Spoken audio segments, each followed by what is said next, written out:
Guys, మేము డాగ్స్ని rescue చేసిన తర్వాత పెట్టడానికి ప్లేస్ లేకపోతే మధు బ్రో మాకు అమౌంట్ డొనేట్ చేశారు. ఆ అమౌంట్తో ఒక కేజ్ తయారు చేద్దాం అనుకున్నాం, పెద్ద కేజ్ని. ఎట్ టైం 2 డాగ్స్ని పెట్టచ్చు. సో అందుకని స్క్రాప్లో ఐరన్ కొనుక్కున్నాం. బయట కొంటే చాలా కాస్ట్ ఎక్కువ అవుతుంది. అవి ఆటో మీద పెట్టేసుకొని ఇంటికి వెళ్ళిన తర్వాత వాటితో ఒక కేజ్ తయారు చేయాలన్నమాట. అరౌండ్ కొంచెం పెద్దది చేయాలి. సో ఇంకా మేమే మెటీరియల్ మొత్తం తెచ్చుకొని, రెంట్కి తెచ్చుకొని, ఎక్విప్మెంట్ అంతా సో మేమే చేస్తూ ఉన్నాం. ఆ చేసే అతను నా కజిన్ అనమాట. సో నైట్ మార్నింగ్ అంతా ఒక 3 days కష్టపడి ఇట్లా చేయడం స్టార్ట్ చేసాం. ఇది బేసిక్గా ఇట్లా వచ్చింది. సో మా ప్లాన్, మాకు మెటీరియల్ సరిపోలేదు. తర్వాత తెలిసింది ఏంటంటే, సో మా దగ్గర ఉన్న ఈ బోర్డ్స్ అవన్నీ ఉన్నాయి, ఎప్పటి నుంచో ఉన్నాయి, పక్కన పడేసి వేరే ఊరి నుంచి తెచ్చుకున్నాం డాగ్స్ కోసం అనేసి. సో అవి ఇంకా వీటికి యూజ్ అవుతుంది.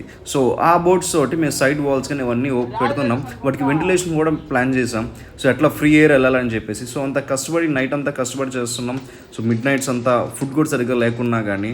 సో ఫైనల్గా ఇది వచ్చింది, 90% అంతా అయిపోవచ్చింది. సో ఇంకా నెక్స్ట్ పార్ట్లో చూపిస్తున్న ఏంటి అనేది. అంతవరకు ప్లీజ్ సబ్స్క్రైబ్ గైస్, మాకు సపోర్ట్ చేయండి ప్లీజ్.